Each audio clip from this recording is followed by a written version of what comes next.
Imagine a country where the very policies meant to help its citizens instead drew invisible lines, separating communities and shaping destinies for generations. From the 1930s onward, federal and local policies in the United States did just that, intentionally segregating Black Americans and concentrating poverty in ways that still echo today. This was not a coincidence or a mere byproduct of history. It was a deliberate system, built on the foundations of slavery and Jim Crow, designed to limit opportunity and confine entire communities to cycles of hardship. When the Great Depression struck, the nation faced unprecedented economic challenges. Programs like the New Deal promised relief and recovery, offering affordable housing and home loans to revitalize communities. But these programs often excluded Black Americans or segregated them into separate, under-resourced neighborhoods. The Federal Housing Administration created maps marking Black neighborhoods as high risk, discouraging banks from offering mortgages and effectively denying Black families the chance to build wealth through homeownership, a cornerstone of the American dream. Meanwhile, white families had access to new suburban developments, guaranteed loans, and investment opportunities, widening the gap between communities almost overnight. This was not just about money. It was about opportunity, education, safety, and the chance to create a thriving community. Children growing up in redline neighborhoods faced schools with fewer resources, fewer recreational facilities, and limited access to jobs or mentorship programs. Over time, this concentrated poverty became self-reinforcing. Families who wanted to rise above their circumstances found doors closed at every turn, while the neighborhoods around them suffered from chronic disinvestment and neglect. The story of this systemic segregation is not just in textbooks, it is in the lived experiences of millions of Black Americans. It is in the stories of families who moved north during the Great Migration, seeking better lives, only to encounter new forms of restriction and marginalization. It is in the generations who grew up with fewer opportunities simply because of where they lived and the color of their skin, and it is in the ongoing struggle to address these disparities even today, as communities and leaders work to dismantle long-standing inequities and build a more just society. But understanding this history is not just about recognizing injustice. It is about inspiring action. By learning how these policies shape the lives of so many, we can begin to imagine solutions that promote equity, opportunity, and lasting change. From supporting fair housing initiatives to advocating for investment in underserved communities, every step matters in bending the arc toward justice.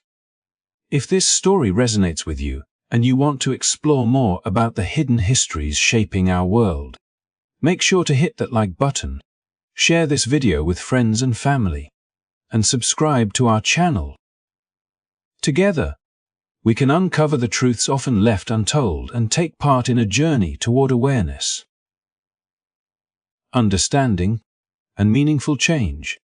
Stay with us, because the story of housing, race, and opportunity in America is far from over, and the lessons we learn today can shape a better tomorrow. As the nation slowly emerged from the depths of the Great Depression, the promise of recovery was not equally shared by all Americans. The New Deal brought hope to many, offering relief programs, job creation, and home loans designed to rebuild the American economy. Yet the reality for Black families was markedly different. The Federal Housing Administration, established to help citizens secure mortgages and achieve homeownership, held the keys to the dream of a stable home and generational wealth. But those keys were often withheld from Black communities, rather than providing equal opportunity. The FAIR and other federal agencies produced maps that literally drew boundaries of exclusion, coloring entire neighborhoods in shades that dictated who could borrow, where families could live, and ultimately, who would flourish or struggle. These risk maps were more than bureaucratic tools, they became instruments of systemic segregation, signaling to banks and lenders that Black families, regardless of income or ability to pay, were too risky to receive mortgages, even if they resided in prosperous areas that rivaled their white counterparts in stability and potential. The process, known as redlining, extended far beyond simple mortgage denial. By codifying neighborhoods as undesirable for investment, the FIA and its affiliated agencies funneled resources and opportunities away from black communities while simultaneously underwriting the expansion of suburban developments for white families. Streets that might have seen the construction of new schools, parks, and businesses remained neglected, with infrastructure crumbling and public services underfunded. Black families who had once envisioned moving into neighborhoods with tree-lined streets and modern homes found themselves boxed into areas where decay and disinvestment were the prevailing reality. These neighborhoods, often vibrant and culturally rich, were stripped of capital and support, leaving residents to face the compounding effects of economic isolation, limited employment opportunities, and underperforming schools. Even in neighborhoods where black families had achieved relative stability or success, the maps and rules reinforced boundaries that kept them from expanding their horizons. Imagine a family working multiple jobs, saving diligently, and aspiring to purchase their first home, only to discover that their applications were denied not because of their financial prudence, but solely because of the racial composition of the area they wished to join. In many cases, these maps explicitly instructed banks to refuse loans in areas occupied by black residents, codifying a system of exclusion into the very framework of the housing market. The implications were profound. Wealth that could have been accumulated through property ownership, passed down from generation to generation, was systematically obstructed, leaving a legacy of economic disparity that persists decades later. The effects of these policies were not confined to finances alone. They shaped the social fabric of entire communities. Neighborhoods were segregated not just by race, but by access to opportunity, health, and safety. Residents of redlined areas often faced limited access to quality healthcare, reliable transportation, and secure employment, while the children growing up in these neighborhoods attended schools underfunded and overcrowded, with fewer extracurricular opportunities and reduced pathways to higher education. This combination of financial exclusion and social neglect created an environment in which systemic obstacles compounded, reinforcing the barriers that generations of black Americans had to navigate daily. The psychological and cultural impact of such segregation was equally significant. Families were keenly aware of the invisible lines drawn around them, the implicit message that their presence in certain spaces was neither welcome nor supported. Communities adapted, often creating rich networks of mutual aid, cultural institutions, and social organizations to counteract the neglect imposed by policy.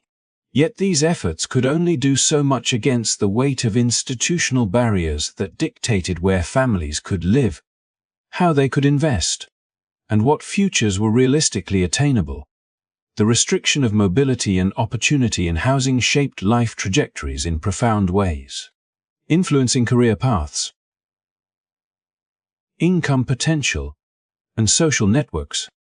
Even as the decades passed, the shadow of these policies lingered. Studies have shown that neighborhoods redlined in the 1930s and 1940s remained disproportionately low income, with fewer resources and persistent challenges that mirror the patterns of exclusion from nearly a century ago. Wealth accumulation through homeownership, a cornerstone of economic stability for many white families, remained largely out of reach for black families confined to segregated neighborhoods. The disparity was not merely historical, it has shaped contemporary urban landscapes, reinforcing cycles of poverty, educational inequality, and restricted social mobility. In telling the story of the FAR and its role in shaping the racial geography of American cities, it becomes clear that housing policy was never neutral.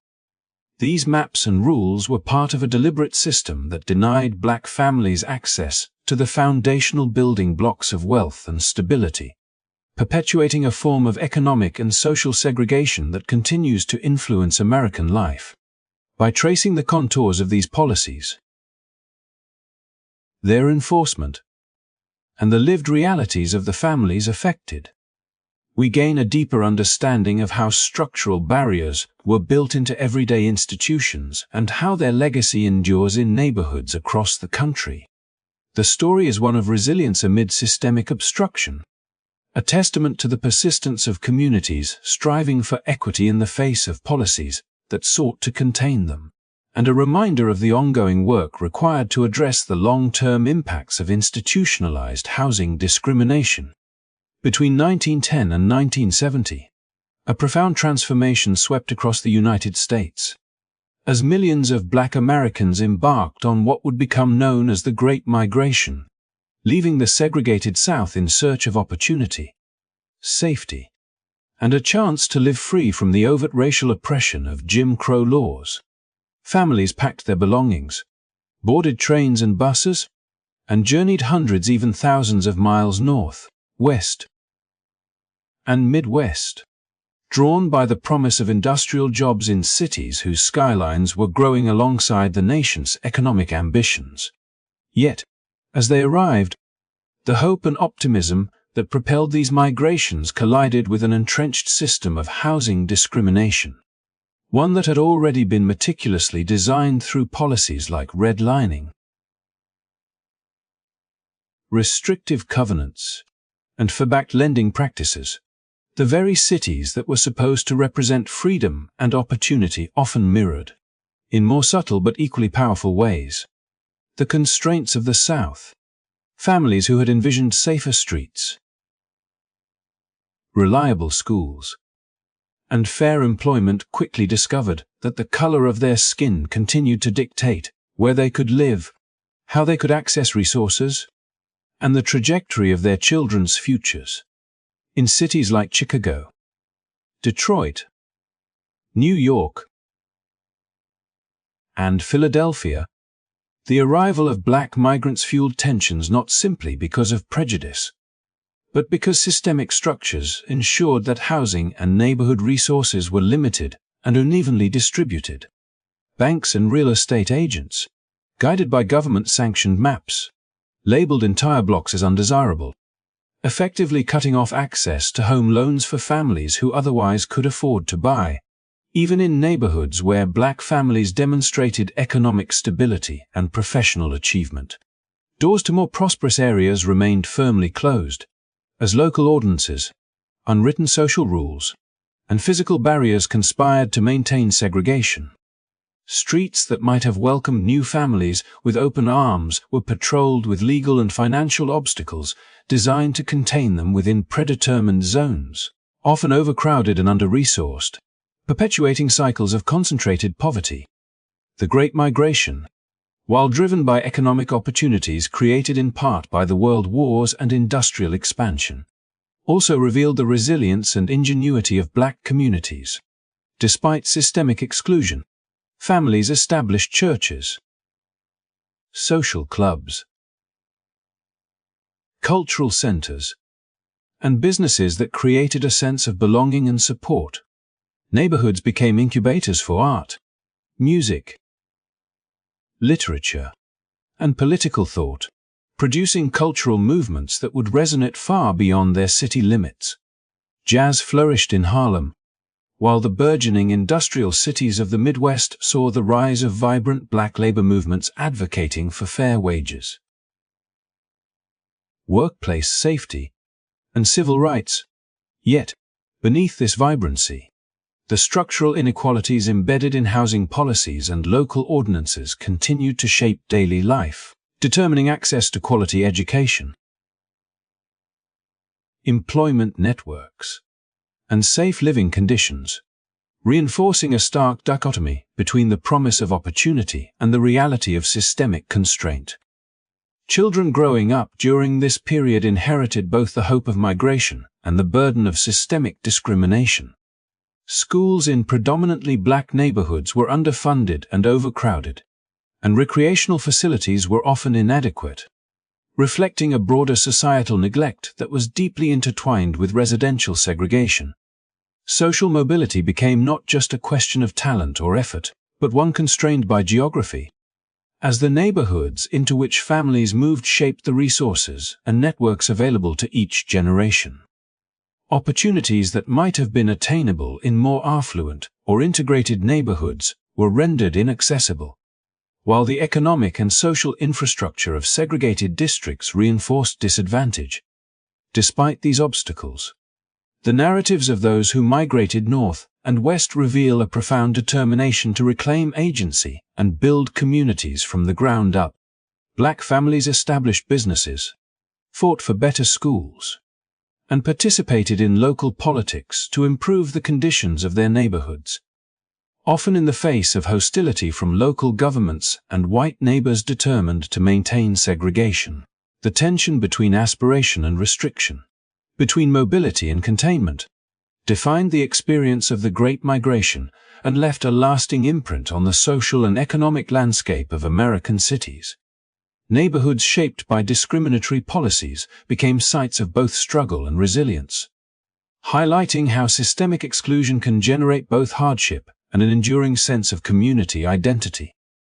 By the mid-20th century, it became increasingly clear that housing discrimination was not an isolated problem, but a key mechanism through which racial inequities were perpetuated across generations. Even as civil rights legislation began to dismantle legal segregation, the patterns established during the Great Migration persisted, leaving many black families confined to neighborhoods with limited economic opportunities. Inadequate schooling and exposure to environmental hazards. The legacy of the migration era is thus dual. It is a testament to the courage and resourcefulness of those who sought a better life, and a stark illustration of how policy, law, and social practice intertwine to reinforce racial and economic hierarchies. Understanding the Great Migration in the context of housing discrimination allows us to see the contours of systemic inequity, how policies that ostensibly promoted growth and opportunity could simultaneously constrain it along racial lines, and how the legacies of these practices continue to shape urban life today. The story of millions seeking opportunity yet confronting structural barriers underscores the importance of recognizing history not just as a record of events, but as a framework for understanding the enduring interplay between race, place, and opportunity. It is a story of aspiration, resilience, and the persistent struggle against the invisible lines that sought to dictate the course of lives, reminding us that the pursuit of equity requires a clear-eyed understanding of the past, as well as deliberate action to ensure that opportunity is not predetermined by the neighborhood into which one is born. The story of urban America cannot be told without acknowledging the profound and lasting impact of high-poverty neighborhoods on the lives of those who call them home, particularly black families who, through no fault of their own, found themselves trapped in cycles of economic and social disadvantage for generations. These neighborhoods, often the result of decades of intentional policy decisions, from redlining to racially restrictive covenants, were not merely clusters of buildings or streets but entire ecosystems shaped by systemic neglect and exclusion. For families living in these areas, the limitations on economic mobility were not abstract. They were tangible, experienced in every aspect of daily life, from the scarcity of quality jobs to the rising costs of basic necessities. The children growing up in these neighborhoods internalized the reality that their opportunities were narrower, that the trajectory of their lives was influenced not solely by talent, effort, or ambition, but by the invisible boundaries drawn around their communities long before they were born. Economic hardship in these neighborhoods was compounded by concentrated poverty, creating a feedback loop that amplified disadvantage over time. Small businesses struggled to survive when local residents had limited disposable income, and investment from outside the community was sparse due to perceptions of risk shaped by long-standing discriminatory policies. Even middle-class black families often found themselves surrounded by poverty, unable to fully shield themselves from the challenges of their environment. This proximity to concentrated disadvantage meant that wealth accumulation, upward mobility, and even the most basic forms of financial security were consistently harder to achieve, producing disparities that persisted across generations. In turn, limited economic mobility restricted the ability to move into neighborhoods with better schools, safer streets, and more robust social networks, further entrenching inequality. The impact of neighborhood conditions extended beyond finances, influencing exposure to crime and personal safety. High poverty areas often lacked adequate policing that balanced enforcement with community engagement, and under-resourced social programs meant fewer avenues for youth to engage in structured, positive activities. As a result, residents were more likely to encounter situations of risk and danger, and children growing up in these neighborhoods faced daily exposures that shaped their perceptions of the world and their place within it. These patterns, in turn, contributed to cycles of criminalization and incarceration that disproportionately affected black communities, reinforcing stereotypes and further limiting the social and economic opportunities available to residents. The presence of crime was not simply a result of individual behavior, but an outcome of structural conditions: chronic underinvestment, limited access to employment, and the scarcity of supportive social institutions. Education, too, was deeply influenced by the environment in which children grew up. Schools in high-poverty neighborhoods were often overcrowded, underfunded, and lacking in resources, from up-to-date textbooks to qualified teachers and extracurricular programs. The result was a system in which the quality of education was directly tied to the wealth and status of the surrounding community, leaving children in disadvantaged areas with fewer tools to succeed academically and socially. Over time, these educational gaps translated into diminished college enrollment rates, lower lifetime earnings, and restricted career options, making upward mobility a distant aspiration rather than an attainable goal.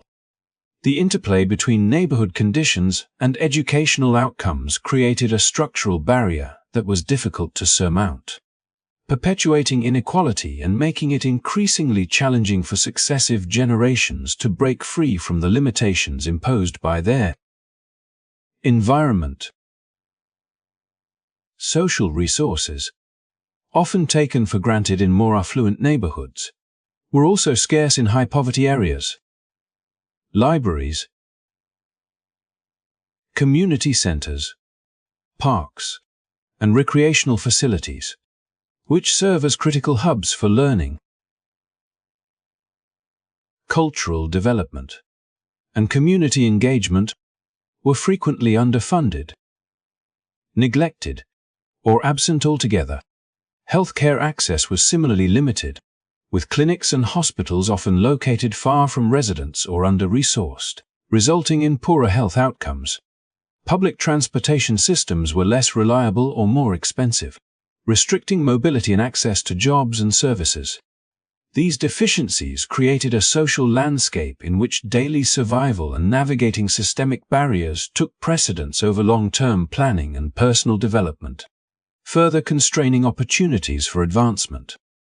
The generational nature of living in high-poverty neighborhoods magnified these challenges. Children who grew up in such environments often inherited not only the physical conditions of their surroundings, but also the social and economic limitations that had accumulated over decades. Families who had once achieved relative stability found themselves unable to escape the patterns of disadvantage established by policies and practices that predated them. The interaction between race, income, and geography meant that black families, in particular, experienced compounded barriers, even when financial resources were available. opportunities were constrained by the persistent effects of residential segregation and concentrated poverty. Studies have shown that children raised in these neighborhoods were significantly more likely to remain in disadvantaged areas as adults, continuing the cycle and transmitting its effects to the next generation. Yet within these neighborhoods, resilience and community ingenuity emerged. Residents developed informal networks of support, local organizations, and cultural institutions that fostered identity, solidarity, and empowerment. Churches, civic groups, and grassroots initiatives provided critical resources and mentorship, creating spaces for growth, advocacy, and resistance to systemic marginalization. These efforts demonstrate the capacity of communities to adapt and thrive despite structural disadvantages, highlighting both the human cost of concentrated poverty and the strength of those who navigate it daily. The legacy of living in high-poverty neighborhoods for generations is a story of structural constraint intertwined with human perseverance.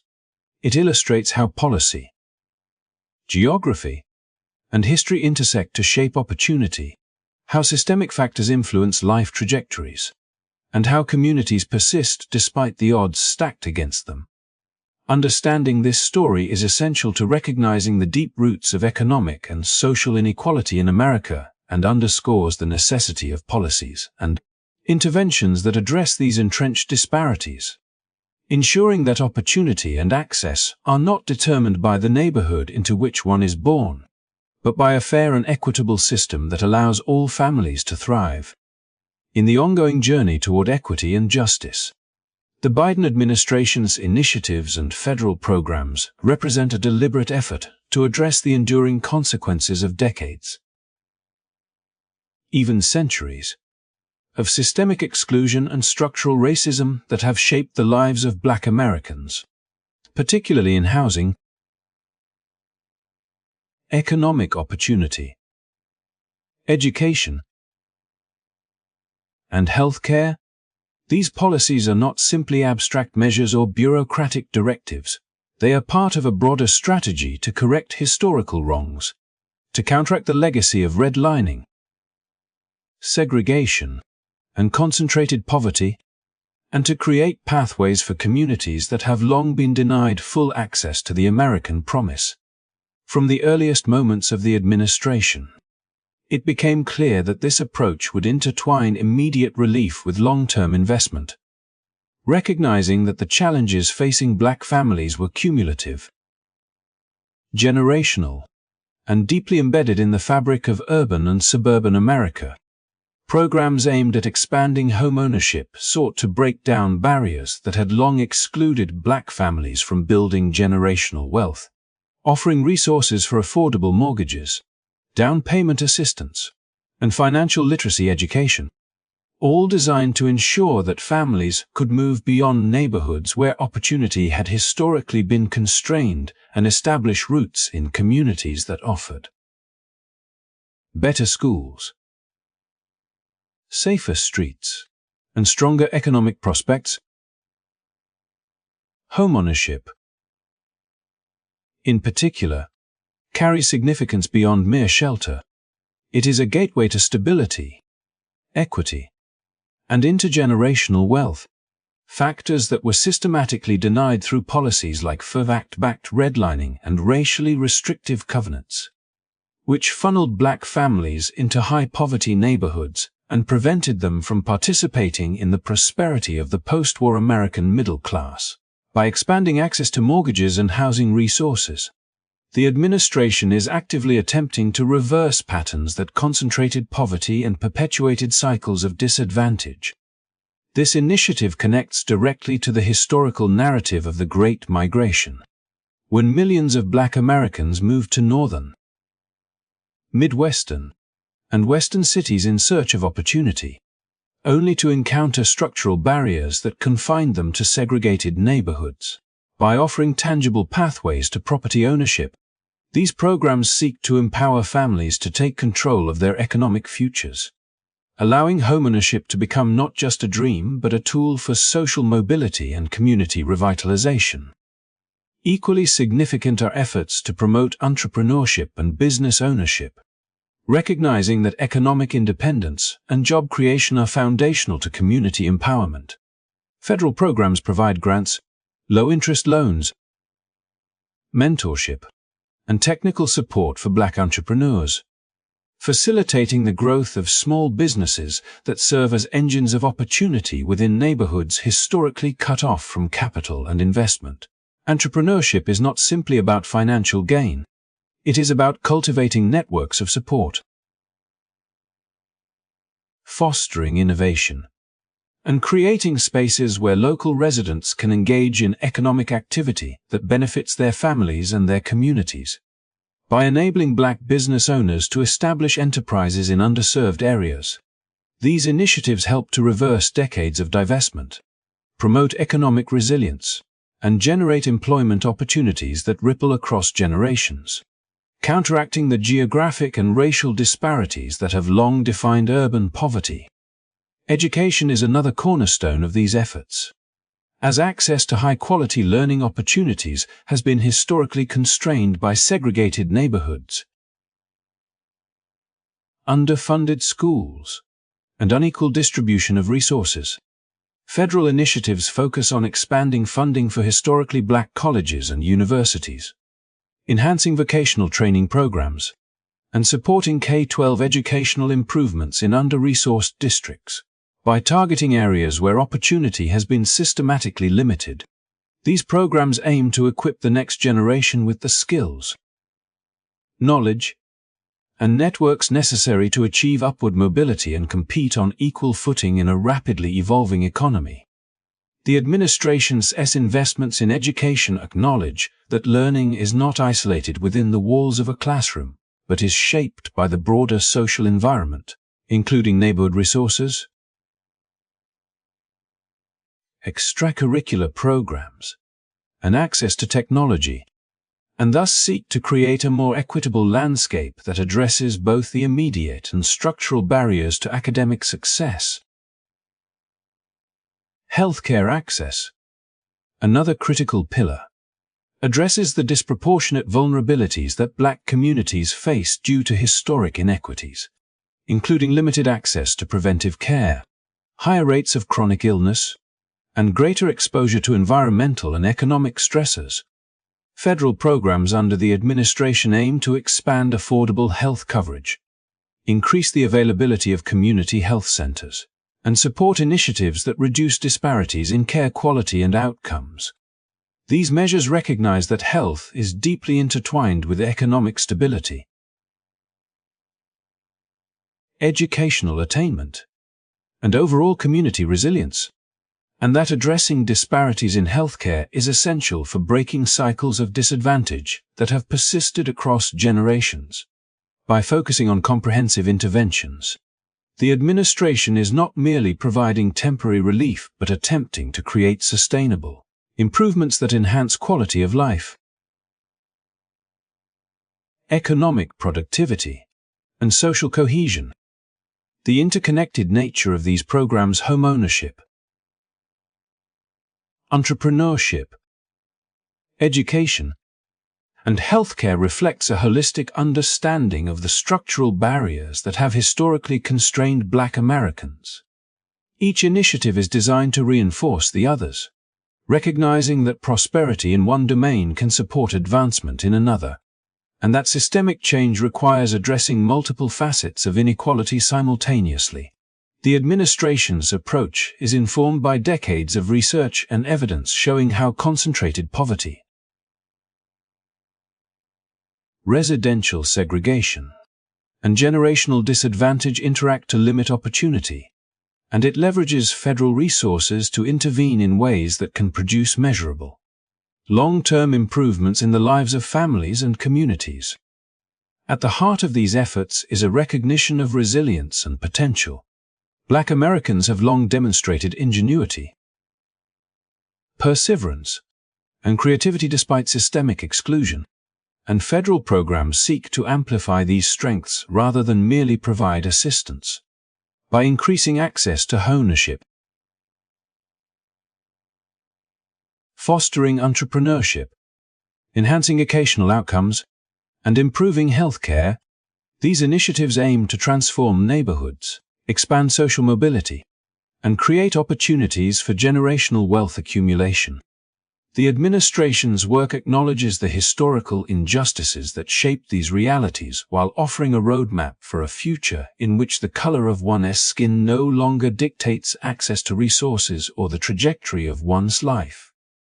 It is a commitment to building communities where families can thrive, where neighborhoods are equitable, and where opportunity is not the privilege of a few but the right of all, offering a tangible pathway toward a more just and inclusive society that seeks to repair the damage of the past while laying the foundation for lasting progress.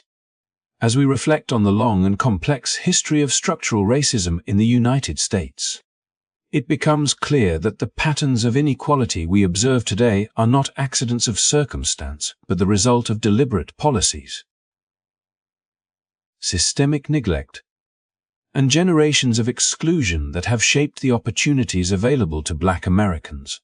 From the era of slavery to Jim Crow, from the redlining maps of the 1930s to the concentrated poverty of today's urban neighborhoods, the trajectory of countless families has been influenced by structural forces beyond their control, forces that determined where they could live, which schools they could attend, the jobs they could access,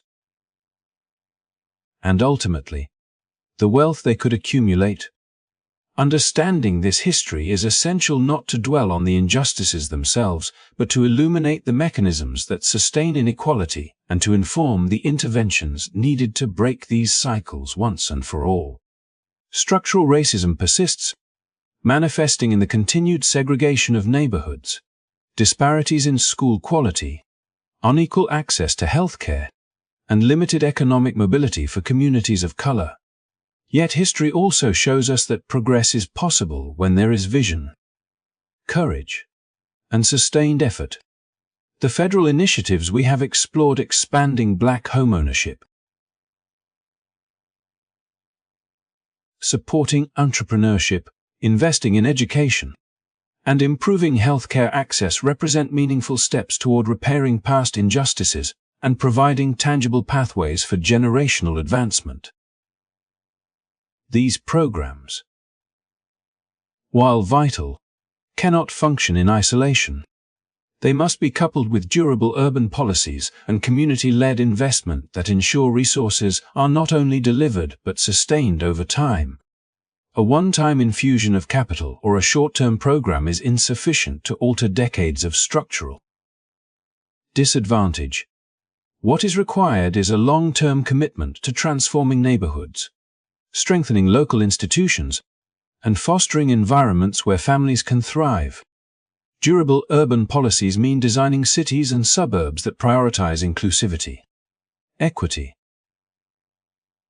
and opportunity. It means investing in quality housing, accessible public transportation, vibrant schools, healthcare facilities, libraries, parks, and community centers that serve as anchors for neighborhood life. It means ensuring that zoning laws, lending practices, and development initiatives are not tools of exclusion but instruments for empowerment. It means recognizing that when families live in neighborhoods rich with social and economic resources, children have the opportunity to dream bigger, pursue higher education, and access careers that were previously out of reach. By creating structural supports that are resilient to economic downturns, political shifts, or market pressures, policymakers can prevent the re-emergence of concentrated poverty and create the conditions for sustained progress. Sustained investment is equally critical, not only in financial terms but in time, attention, and political will. Communities that have been historically marginalized require more than token gestures. They need consistent engagement and support to heal from the cumulative effects of neglect and exclusion. Investment in early childhood education, Workforce development, health initiatives, and affordable housing programs pays dividends that ripple across generations, offering families the tools to break free from cycles of poverty and empowering neighborhoods to flourish economically, socially, and culturally. These investments are not charity, they are essential for the prosperity of the nation as a whole. Because when communities are denied opportunity, the entire society suffers from unrealized potential. Social instability and lost innovation. Collective action remains the most powerful agent of change. While government initiatives provide necessary frameworks and resources, it is the commitment of communities, organizations, and individuals that ensures these programs are effectively implemented and responsive to local needs. Grassroots efforts, advocacy campaigns, and community-led development projects are instrumental in holding policymakers accountable, ensuring that investments are equitably distributed, and fostering a culture of civic engagement that empowers residents to shape their own futures. Collective action also encompasses allyship across racial, economic, and geographic lines, recognizing that dismantling structural racism is not the responsibility of a single community, but a shared moral imperative. When communities come together to demand equity, support local businesses, improve schools, and create safe and nurturing environments for children, the foundations of long-term transformation are laid. The lessons from decades of housing discrimination and concentrated poverty are sobering but also instructive. They demonstrate that disadvantage is not merely a product of individual choices, but is deeply rooted in structural conditions. That progress is possible when society collectively acknowledges injustice and commits resources to correct it. And that sustainable change requires persistence, strategy, and collaboration. It is not enough to celebrate short-term successes or incremental gains. Real transformation demands vigilance, creativity, and an unwavering commitment to justice. By embracing durable policies, sustained investment, and collective action, society can dismantle the barriers that have constrained Black Americans and other marginalized communities for generations, creating neighborhoods that are equitable, vibrant, and full of opportunity. As we conclude this journey through the history and ongoing struggle against structural racism, we are reminded that the work is far from finished. But every step forward matters. Each policy reform, each investment in education or housing, each act of community engagement contributes to a broader movement toward equity and justice. We are called not only to understand the past, but to shape the future, to ensure that the color of one's skin does not determine the limits of one's potential, and to build a society where opportunities are accessible to all. Let us remember that meaningful change requires collective commitment, and that by working together, we can bend the arc of history toward justice. Thank you so much for watching and taking the time to engage with this important story. If you found this video informative and inspiring, please support our channel by hitting that like button, sharing it with friends and family, and subscribing to stay updated on future content. Your support helps us continue to explore these crucial topics and raise awareness about the persistent challenges and opportunities in the fight for equity and justice in America. Together, we can amplify voices, foster understanding, and contribute to building a more just and inclusive society for generations to come.